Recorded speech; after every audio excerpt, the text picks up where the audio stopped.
चलिए, आज हम लोग एक प्राइस एक्शन के अनटच्ड सेटअप पर बात करेंगे, जिसको अभी तक हम लोगों ने क्लासेस में कभी डिस्कस नहीं किया, लाइव सेशंस में भी डिस्कस नहीं किया।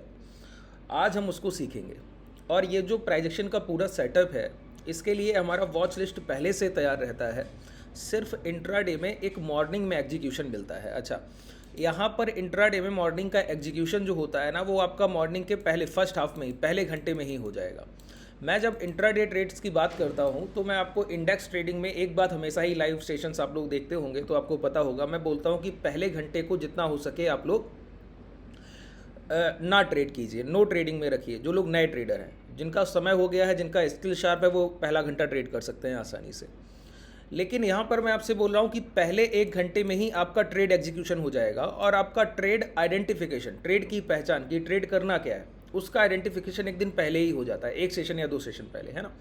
बस हमको वहाँ पर सिर्फ एग्जीक्यूशन रह जाता है, वो इंट्राडे के पहले आवर में, फर्स्ट हाफ में ही हो जाता है।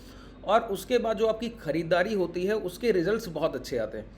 रिजल्ट्स अच्छे आने का मतलब है कि अगर आप 400 ट्रेड का डाटा उठाएंगे, कि अगर आप 400 ट्रेड इस प्राइजेक्शन पे करते हैं तो 380 प्लस 380 से ज़्यादा ट्रेड आपकी सही होने वाली है। ये मैं बहुत हिस्टोरिकल डेटा की बात नहीं कर रहा, बैक टेस्ट की बात नहीं कर रहा, प्रैक्टिकल मार्केट की बात कर रहा हूँ, जो खुद से मैंने ट्रेड किया, हमारे ट्रेडर्स ट्रेड करते हैं, उसके बाद मैं ये बात बहुत जिम्मेदारी से आपसे कह पा रहा हूँ। ठीक है, ये बहुत बड़ी एक्यूरेसी होती है जब 400 ट्रेड्स के बाद आपकी 380 प्लस ट्रेड्स सही जा रहे हों। ठीक है, तो बहुत ध्यान से समझिए हम लोग करने क्या जा रहे हैं। ये पूरा काम हम लोग करेंगे ब्लॉक ऑर्डर जोन पर। अब ये ब्लॉक ऑर्डर जोन क्या होता है पहले समझ लेते हैं। ब्लॉक ऑर्डर जोन उस प्राइस को कहते हैं जहां पर डिमांड हायर हो जाए और प्राइस का मोमेंटम आगे की तरफ चले। जैसे कि कोई 100 रुपये के आसपास का प्राइस ट्रेड कर रहा था, हम लोग हमेशा 100 के प्राइस का ही एग्जांपल लेते हैं, कई लोग बोलते भी है। देखिए, जो चीज़ समझने में आसान हो वही हमको समझना चाहिए सर, है ना। अब इक्विटी के किसी शेयर का प्राइस 70 रुपया होगा, किसी का 250, किसी का 500, किसी का 4000, उससे लेना नहीं, हमको सिर्फ एग्जाम्पल पर फोकस करना है। किसी शेयर का प्राइस 100 रुपये था और 100 रुपये पर क्या हुआ, वहाँ से एक डिमांड क्रिएट हो गई तो प्राइस 110 112 पहुँच गया। अब ये 110 112 जब प्राइस पहुँचा तो ये तो पता लग गया ना कि 100 रुपये पर बल्क बाइंग हुई होगी, क्योंकि प्राइस यहीं से चलकर 110 112 गया है, तो बहुत बड़ी खरीदारी हुई होगी, तो वो बल्क बाइंग है। या फिर 100 रुपये पर प्राइस ट्रेड कर रहा था और 100 रुपये से गिरकर वो 90 आ गया, तो यहाँ पर समझ आ रहा है ना कि बल्क सेलिंग हुई होगी, एक बड़ी सप्लाई क्रिएट हुई है, जिसके कारण से प्राइस एक बड़ी गिरावट में आ गया। ठीक है, अब हमारे लिए ये 110 से 125 हो जाए, 135 हो जाए, वो तो आप लोग लॉन्ग साइड ट्रेड करेंगे, वो अलग बात है, वो अपने सेटअप्स पे करेंगे। यहाँ पर आपको आइडेंटिफाई करना है कि जो प्राइस एक हायर साइड मोमेंटम के बाद अचानक से बड़ी सप्लाई क्रिएट करके आया हो। और ऐसे शेयर्स होते कौन है, मैं आपको समझा दूँ। जिन शेयर्स ने रिसेंटली अपना 52 वीक हाई ब्रेक किया हो, ऑल टाइम हाई ब्रेक किया हो, या फिर पिछले 1 या 2 महीने या 3 महीने के हाई ब्रेक किए हों, और हाई ब्रेक करने के बाद कोई रिटेस्ट ना हुआ हो, कि जैसे किसी शेयर का 52 वीक हाई 1000 रुपया है और उसने 1000 रुपये को ब्रेक किया, उसके बाद उसका रिटेस्ट नहीं हुआ, प्राइस ने मोमेंटम दे दिया। तो हायर लेवल पे जो लोग यहाँ खरीद कर बैठते हैं वो एक प्रॉफिट बुकिंग करते हैं, क्योंकि उनको भी पता है प्राइस रिटेस्ट के लिए जाना है। और रिटेस्ट में ब्लॉक ऑर्डर्स कहाँ पर लगे होते हैं, नियर बाई रेजिस्टेंस एक बड़ी सप्लाई पड़ी होगी हमेशा, है ना। क्योंकि रेजिस्टेंस थ्योरी में हम लोग सीखते हैं ना कि प्राइस अपने नियर बाई रेजिस्टेंस पहुँचकर एक लंबा कंसोलिडेशन कर अगर ब्रेकआउट करे तो एक अच्छा प्राइस होता है, और फिर वो रिटेस्ट ना करे और चलता ही चला जाए, तो ऐसे प्राइस में ऐसे अपॉर्चुनिटीज आपको बार बार दिखेंगी। ठीक है, अब इस तरीके के प्राइजेक्शन में होता क्या है, जब प्राइस लौटता है तो सबसे बड़ी सप्लाई कहाँ पर पड़ी है, जहाँ पर पिछली खरीदारी हुई, सेलर को काट कर गया, ऐसे प्राइस पर, है ना। तो जब प्राइस लौट कर बहुत तेजी से नीचे की तरफ आता है तो लोग खरीदारी नहीं कर पाते। खरीदारी ना करने का कारण एक सीवियर सेलिंग होता है, जो फियर क्रिएट करता है, डर को पैदा करता है। तो छोटे ट्रेडर सोच के तो बैठते हैं कि जब प्राइस हमको खरीदने का मौका मिल जाए, 1000 रुपये ब्रेक करके दोबारा ये चला गया 1200, अब 1000 रुपये आ जाए तो मैं खरीद लूँगा, लेकिन खरीद पाते नहीं, कारण वो फियर। इस फियर को एलिमिनेट करके हमको ट्रेड एग्जीक्यूशन तक पहुंचना, यही पूरे सेटअप का एक सार है। समझिए, पूरी समरी को समझिए। एक ब्लॉक ऑर्डर जोन वो होता है जहां पर अगर 10 लाख खरीदारी के ऑर्डर लगे और 4 लाख सप्लाई के ऑर्डर लगे तो 6 लाख ऑर्डर एक्स्ट्रा रह गए डिमांड के। अब 100 रुपये के प्राइस पर 6 लाख खरीदार खड़े हैं खरीदने के लिए, लेकिन सामने से कोई बेचने को तैयार नहीं 100 रुपये के भाव पर, तो क्या होगा, प्राइस 101 रुपये पहुंचेगा, क्योंकि 100 रुपये पर 6 लाख खरीदने को तैयार है लेकिन बेचने को कोई तैयार नहीं। अब प्राइस को तो मोमेंटम में रहना है, ठीक है। तो मोमेंटम में कैसे रहेगा, सेलर्स को ढूंढिए। अब 100 रुपये पर कोई बेचने को तैयार नहीं है, जाहिर सी बात है 99 पर भी नहीं बेचेगा, तो प्राइस क्या करता है, हायर साइड मूवमेंट करता है। फिर देखता है क्या 101 पर कोई बिकवाल मिलेंगे और उस जगह कोई खरीदार खड़े हों। लेकिन 101 जब प्राइस पहुंचेगा तो इंस्टीट्यूशनल बायर्स का एक बड़ा एक साइन होता है कि वो अपने पेंडिंग ऑर्डर्स को कभी भी कैंसिल नहीं करते। ये इंस्टीट्यूशन साइन है, क्योंकि उनकी खरीदारी किसी लोअर टाइम फ्रेम के लिए नहीं हो रही है, वो एक एज अ इन्वेस्टमेंट खरीदारी कर रहे होंगे। अगर स्विंग कर रहे होंगे, स्विंग का टाइम फ्रेम भी उनका 2-3 साल का होता है। इक्विटी में ये चीज़ें बहुत अच्छे से काम करती हैं, ध्यान रखिए। इक्विटी में जब आप बाइंग करेंगे तो इक्विटी में स्विंग के लिए इससे बेहतर प्राइजेक्शन आपको देखने को नहीं मिलेगा। अब होता क्या है, अब ध्यान से समझिए, ये एक कलेक्टिव अप्रोच थी कि प्राइस में आपने एक बड़ा सेंटीमेंट फाइंड आउट किया कि कंसोलिडेशन के बाद प्राइस चल कर गया, लौट कर उसी रेंज के पास आ रहा है। अब आपको पता है यहाँ डिमांड बड़ी पड़ी, क्योंकि 6 लाख पेंडिंग ऑर्डर है। यही 6 लाख पेंडिंग ऑर्डर अगर एग्जीक्यूट हो गए तो भी प्राइस चलकर चला जाएगा। लेकिन इसका आइडेंटिफिकेशन, अब आपकी वॉच लिस्ट में ऐसे शेयर्स पहले से होने चाहिए जो एक डिमांड क्रिएट करने के बाद सीवियर सेलिंग की तरफ बढ़े, ठीक है, और नियर बाई सपोर्ट एरिया अपना ब्रीच कर रहे हैं या ब्रीच करने से पहले पहले वहाँ पहुँच गए, या तो तोड़ रहे हैं या तोड़ने से पहले पहले वहाँ पहुँच गए। अब यहाँ पर हमको खरीदारी नहीं करनी, गौर करिए, गिरते हुए प्राइस में कोई भी सप्लाई आ रही हो जब, तो एक्यूमुलेशन नहीं करते हैं, एक्यूमुलेशन करते हैं रिवर्सल पे। जब हमको ये पता लग जाए कि जो ये पेंडिंग ऑर्डर है इनका वेटेज इतना है कि सप्लाई इतनी यहाँ पर नहीं आ पाएगी, तो वो कैसे होगा, अब हमको इंट्राडे में आना होगा। अब एक प्राइस 100 रुपये के भाव से चलकर गया 112 115 तक गया। बहुत ध्यान से समझिए, बहुत आसान प्राइजेक्शन है, बस इस थ्योरी को एक बार समझ लीजिए। प्रैक्टिकल अप्रोच इतना आसान हो जाएगा कि यहाँ पर आपकी जो एसएल हंटिंग होती है, ट्रैपिंग होती है बायर्स की, वो सब कुछ भी नहीं होता, क्योंकि ये इंस्टीट्यूशनल बायर है। अगर इतने 6 lakh pending order, 60 lakh pending order, इतने बड़े ऑर्डर्स की अगर ट्रैपिंग होने लगेगी तो सर इंस्टीट्यूशन क्या कमाएंगे, है ना। तो हम उन पर बिलीव कर उनके फुटप्रिंट्स को फॉलो कर रहे हैं। इस वजह से एसएल हंटिंग ना के बराबर है। बहुत रेयर केस होगा कि कोई आपका घाटा चला जाए, बहुत रेयर केस। इसीलिए मैंने आपको बताया 400 में 380 प्लस ट्रेड्स आपकी ठीक होने वाली। समझिए, 100 रुपये से प्राइस 111, 12, 115, 120 चल कर गया और अचानक से एक बड़ी सप्लाई आई, प्राइस दोबारा लौटकर 100 के आसपास पहुंच रहा है। अब ये 100 के आसपास जब पहुंच रहा है तो प्रीवियस डे की क्लोजिंग एक नेगेटिव क्लोजिंग नहीं होनी चाहिए। नेगेटिव क्लोजिंग क्या होती है, डेली के सेशंस में करता हूं, आप लोगों को पता होना चाहिए। अभी प्रीवियस सेशन में, कल के सेशन में ही मैंने आपको बताया कि बैंक निफ्टी की 3 दिन की कंपैरेटिवली क्लोजिंग नेगेटिव हुई है। कंपैरेटिवली क्लोजिंग का मतलब क्या है, ये 3 दिन की क्लोजिंग देखिए, सिर्फ ये पहले दिन का है, ये क्लोजिंग के पहले 2:30 बजे से लेकर 3 बजे तक का प्राइस है। प्राइस एक अच्छा खासा मोमेंटम करके क्लोज किया। ये 19 जून, ये 18 जून का है और ये 19 जून का है। प्राइस गिरने के बाद बहुत छोटी हायर साइड मोमेंटम किया, इससे नेगेटिव क्लोजिंग ये थी। ये बड़ी पॉजिटिव थी, ये छोटी पॉजिटिव क्लोजिंग है। कल की क्लोजिंग इससे भी कम हुई, एक न्यूट्रल क्लोजिंग, प्राइस लगभग थोड़ा सा करेक्ट होकर ही बंद हुआ। उसी का परिणाम है कि आज प्राइस गैप अप करने के बाद एक डाउनफॉल मिला। कल हम लोग इस चीज़ को पहले ही डिस्कस करके गए थे, जब तक ये हाई ब्रेक नहीं होते तब तक लॉन्ग का कोई पोजीशन नहीं बनेगा।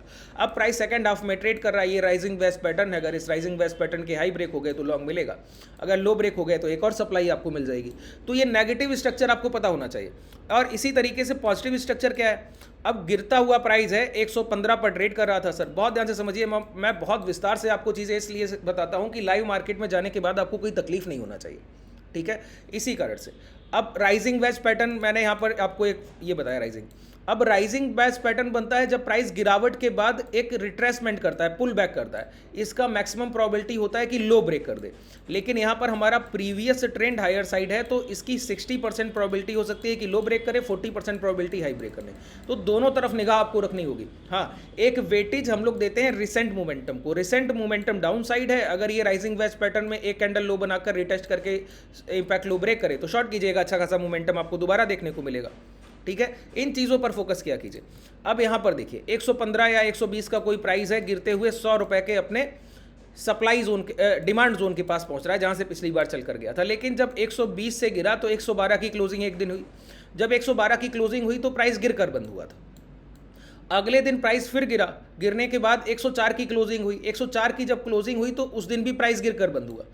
अगले दिन प्राइस की क्लोजिंग 101 रुपया हुई, लेकिन जब 101 रुपया क्लोजिंग हुई तो प्राइस कंसोलिडेशन करके बंद हुआ, मतलब जैसा कि ये प्राइस था। कल की बैंक निफ्टी की क्लोजिंग कैसी थी?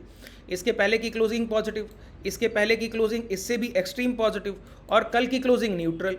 तो वही मैं कह रहा हूँ, नेगेटिव क्लोजिंग और यहाँ पर न्यूट्रल क्लोजिंग। ये क्या है? ट्रेंड शिफ्टिंग की तरह दिख रहा है ना। क्लोज बेसिस पे यहाँ पर अब डिमांड उठने की संभावना दिखती है।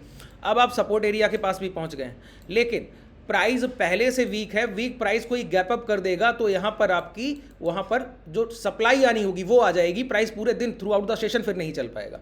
तो जब न्यूट्रल क्लोजिंग होती है ना, तो प्राइस को पहले एक सप्लाई चाहिए डिमांड उठाने के लिए। मतलब अगले सेशन को जब प्राइस खुलेगा, देखिए 3 दिन का कलेक्टिव अप्रोच मैं आपको बता रहा हूँ। प्राइस पहले दिन 120 से गिरा, 112 तक आया, फिर गिर कर बंद हुआ था 112 पे। 112 से गिरा, 104 तक क्लोजिंग किया, लेकिन 104 की क्लोजिंग गिर कर हुई। ठीक है, अगले दिन प्राइस 101 क्लोज किया, लेकिन कंसोलिडेशन के साथ किया। इस तरीके का प्राइस एक्शन बिहेवियर। अब ये थोड़ा बहुत चेंज हो सकता है, ऐसा नहीं कि डायरेक्टली यही मार्केट में प्राइस एक्शन में कुछ भी आइडियल कंडीशन नहीं होती है। लगभग price action similar to ideal होता है, कि जो आपने सीखा है उसके लगभग जैसा प्राइस आपको मिलता है। ये कई लोग गलती करते हैं कि डोजी सीख लिया तो डोजी ही बनना चाहिए। अब डोजी के फॉर्मेशन कई तरीके के होते हैं सर। आप बोलिए कि डोजी बनना चाहिए तो गलत बात। Ideal near by doji candle का फॉर्मेशन भी आपके लिए वहाँ पर ट्रेडेबल होता है। ठीक है, वही मैं यहाँ पर बोल रहा हूँ। अब 100 रुपये पर डिमांड उठी है, 100 रुपये से प्राइस ये पिछली बार चल कर गया था और यही लौट कर आ रहा है, 101 के पास क्लोजिंग दिया। अगले दिन क्या हो कि इम्पैक्ट यहाँ पर प्राइस की क्लोजिंग न्यूट्रल हुई है, प्राइस खुले और खुलने के बाद पहला कैंडल नेगेटिव बनाए। नेगेटिव कैंडल बनने का मतलब है कल प्राइस एक न्यूट्रल क्लोजिंग किया था, ना तो बायर साइड ना तो सेलर साइड। उसके बाद प्राइस नेगेटिव कैंडल बना रहा है और सपोर्ट एरिया को ब्रेक करने की कोशिश कर रहा है। हम लोग प्राइस एक्शन में क्या सीखते हैं बताइए? मॉर्निंग के पहले मोमेंटम पे कभी बिलीव नहीं करते अगर वो ट्रेंड के साइड नहीं है तो, और क्लोजिंग के फेवर में नहीं है तो ये ट्रेंड के साइड तो है नहीं, न्यूट्रल क्लोजिंग हुई थी, ट्रेंड नेगेटिव है, उसके साइड है, लेकिन हम लोग नियर बाई सपोर्ट आ रहे हैं, तो ये फेक मोमेंटम हो सकता है कि नहीं हो सकता? तो यहाँ पर कोई शॉर्ट सेलिंग नहीं होगी। शॉर्ट सेलिंग नहीं होगी तो क्या होगा? अगर यही प्राइस अपना हाई ब्रेक कर दे तो मोमेंटम हायर साइड हो जाएगा, ये बात तय है। क्यों? हम लोगों ने एक सपोर्ट एरिया को ब्रेच किया, मॉर्निंग में ही सप्लाई की शुरुआत हुई, सेलर्स के सामने बायर आ गए, कल की क्लोजिंग जो थी वो न्यूट्रल थी, 2 दिन से कंपैरेटिवली तो पॉजिटिव थी। तो हम लोग बायर एरिया के पास पहुंचे, उस बायर को आप ब्रीच करने जा रहे हैं तो तोड़ ही दीजिए मॉर्निंग में अगर ब्रीच किया, या फिर यहाँ कंसोलिडेशन कराइए, सेकंड हाफ में ब्रेक कर दीजिएगा एज अ सेलर। लेकिन यहाँ पर पेंडिंग ऑर्डर, ब्लॉक ऑर्डर हमको पहले से पता है 6 लाख 7 लाख। देखिए ब्लॉक ऑर्डर आपको बताने कोई नहीं आता है कि यहाँ पर क्वांटिटी कितना पड़ा हुआ है, लेकिन वॉल्यूम का अगर आप ग्राफ देख लेंगे तो आपको समझ आएगा। वॉल्यूम पे मैंने कई सारे सेशन किए रिसेंटली, अभी उस सीरीज को कंटिन्यू करूंगा। आप लोग कमेंट सेक्शन में बताइए वॉल्यूम की सीरीज का कंटिन्यू चाहिए तो बताइएगा, मैं उसको और आगे तक लेकर जाता हूँ। ठीक है, वॉल्यूम में बहुत कुछ हिडन जेम होते हैं सर। मैंने आपको बहुत लॉजिकली डिलीवर किया है कि एक एक volume candle insight of price कैसे देखा जाता है, वॉल्यूम का क्लैरिफिकेशन कैसे होता है, वैलिडेशन, कैंडल प्राइस का और कैंडल वॉल्यूम का एक दूसरे को वैलिडेट कैसे करता है। मैंने बहुत ब्रीफ विस्तार से आपको बताया हुआ है चीज़ों को। ठीक है, उन सेशंस को जाकर देखिएगा।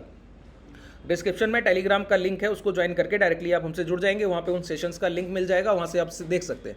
ठीक है, अब यहाँ पर प्राइस या तो इसको ब्रेक कर देता है, यहाँ कंसोलिडेशन करने के बाद सेकंड हाफ में ब्रेक कर देता सर, लेकिन ये ब्लॉक जोन है। आपने मॉर्निंग में ही उठकर यहाँ से तेजी से सप्लाई की, ये सप्लाई नहीं है, ये डिमांड उठाने का एक तरीका होता है। सेलर्स को लगता है कि ये सप्लाई, रिटेलर यहाँ पर ट्रैप हो जाता है, लेकिन पहली कैंडल पर हम लोग बिलीव ही कहाँ करते हैं। इस वजह से प्राइस जब हाई ब्रेक करेगा तब हम लोग लॉन्ग करेंगे, वेट करते हैं। ये ट्रेंड रिवर्सल का वेट हुआ ना, कल यहाँ पर कंसोलिडेशन हुआ, वहाँ से सप्लाई आई, प्राइस अचानक से ब्रेक कर दे तो स्विंग हाई भी ब्रेक हो गया। Last swing high demand order से हम लोग चलकर आए, जहाँ ब्लॉक ऑर्डर थे वहाँ से मोमेंटम आएगा तो प्राइस हायर डायरेक्शन मोमेंटम करेगा। अब इसका कोई एग्जाम्पल देखते हैं जिससे आपको और चीज़ें समझ आ जाए।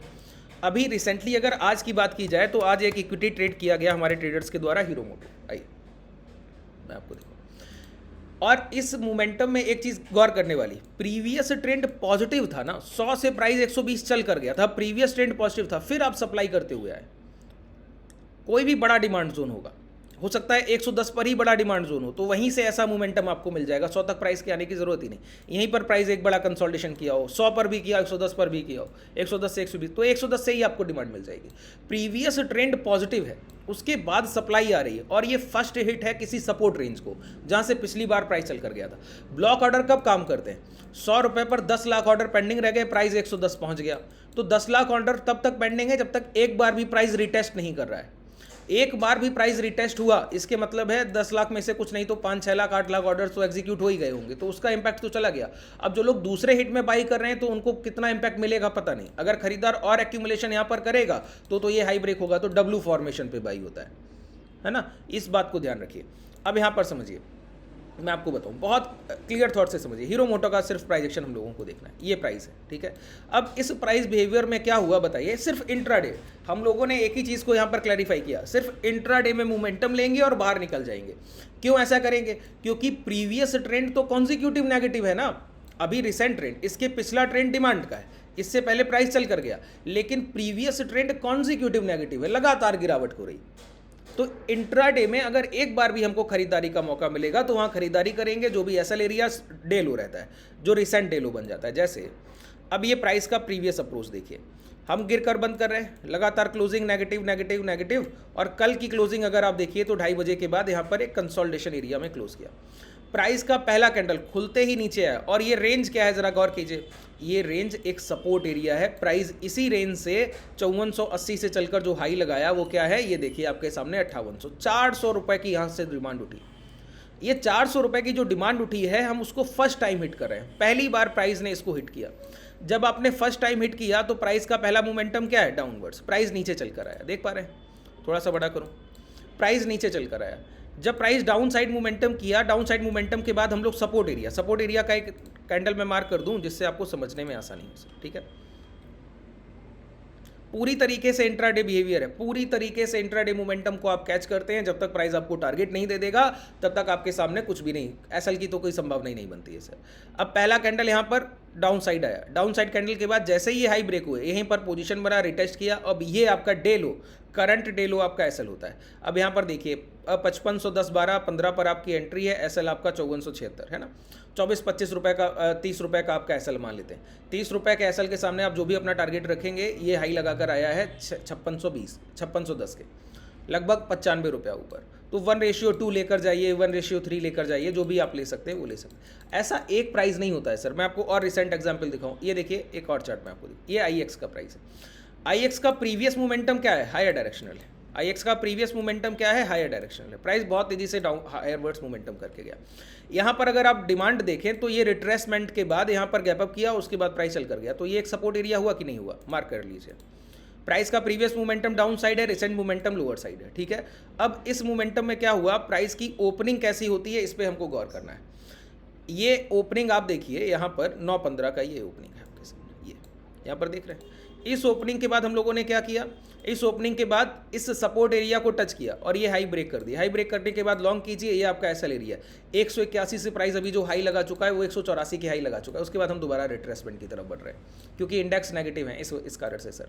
अभी ये देखिए, ये राइजिंग वेस्ट पैटर्न आपके सामने, ये पुल बैक, ये सारी थ्योरीज को अगर आप याद रखेंगे, चीज़ों को लॉजिकली ट्रेड करेंगे तो कभी भी एज अ ट्रेडर आपको तकलीफ नहीं आएगा सर, ठीक है। बहुत छोटे छोटे से पॉइंट्स होते हैं, अगर आप इन पे काम करेंगे।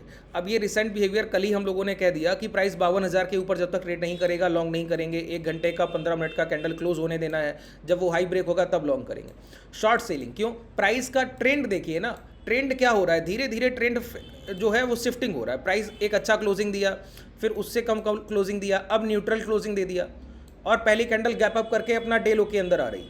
कभी भी कोई कैंडल प्राइस अपने प्रीवियस डे हाई के पास क्लोज करे और पहला कैंडल हायर साइड मोमेंटम करके एक प्रीवियस डे लो के अंदर क्लोज कर दे, जैसे ही उसके लो ब्रेक होते हैं शॉर्ट सेलिंग बहुत अच्छी आती है। ये अगर इन्वर्टेड हैमर है तो बहुत अच्छा। अब ये इन्वर्टेड हैमर का कैंडल नहीं, इस वजह से प्राइस ये कहीं ना कहीं से रिकवरी की कोशिश करेगा। ये लगातार प्राइस गिर नहीं सकता है क्योंकि हर जगह यहाँ पर ये भी सपोर्ट एरिया है, इसके बाद ये भी सपोर्ट एरिया है, इसके बाद ये भी सपोर्ट एरिया है। तो इन सारे सपोर्ट से आपको डिमांड देखते हुए मिलेगी, तो प्राइस का बड़ा डाउन साइड मोमेंटम बहुत मुश्किल है, ठीक है। डाउन साइड बहुत बड़ी गिरावट जो लोग देख रहे हैं वो बैंक निफ्टी में नहीं होगी, ध्यान कीजिए।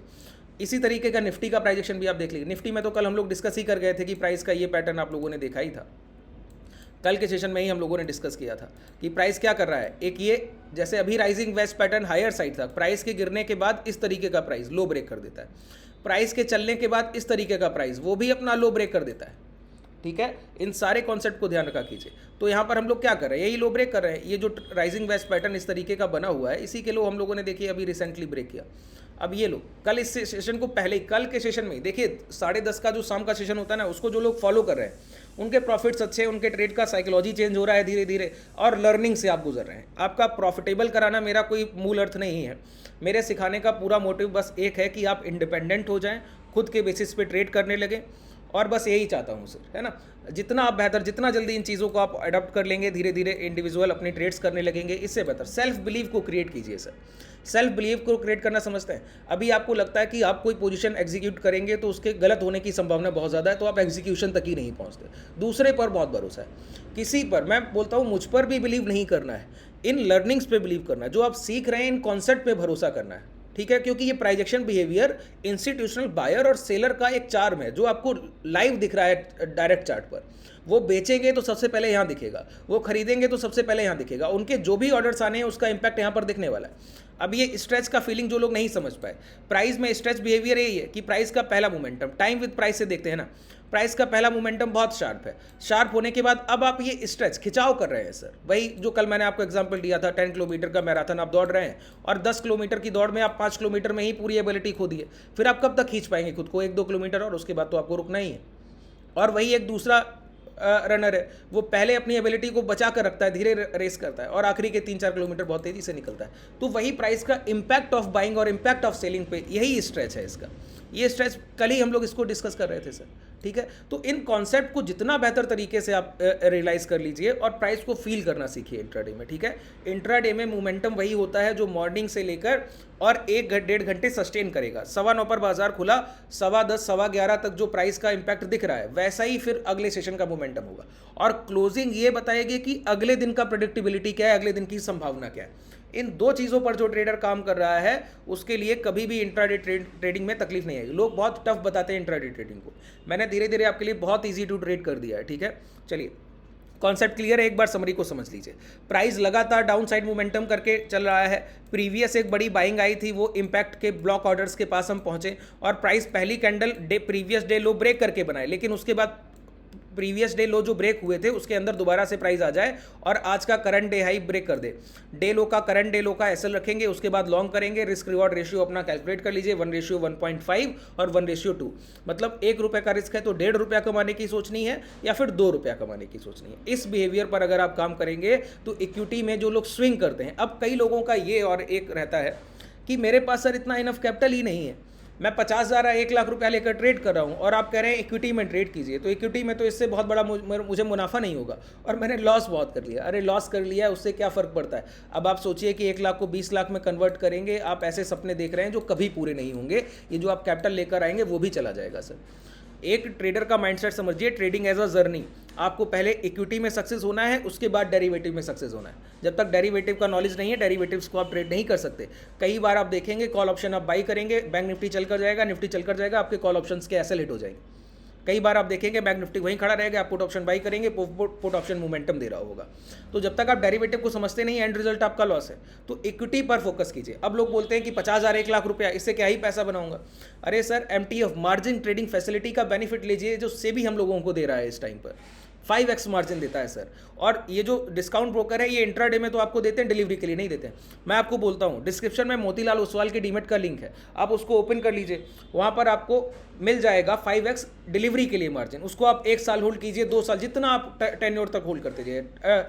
क्वार्टरली पीरियड होता है इसका, 3-3 महीने में पोजीशन को रोल ओवर करना होता है, कि 3 महीने बाद पोजीशन को दोबारा खरीदना बेचना होता है। ये सेबी के रूल की गाइडलाइंस की वजह से है, क्योंकि 3 महीने बाद सेबी पे आउट मांगता है, आप लोगों को पे आउट भेजना होता है, इस कारण से, है ना। तो 5x मार्जिन मिलता है। अब आपका 1 लाख फंड है, 5 लाख से इक्विटी उठाइए, 2-3 दिन बाद बेच दीजिए सर। इंट्राडे का ये तो मोमेंटम है, इंट्राडे में ही ट्रेड करना है, तो मॉर्निंग में उठाइए, दोपहर तक आपके टारगेट हिट हो जाएंगे।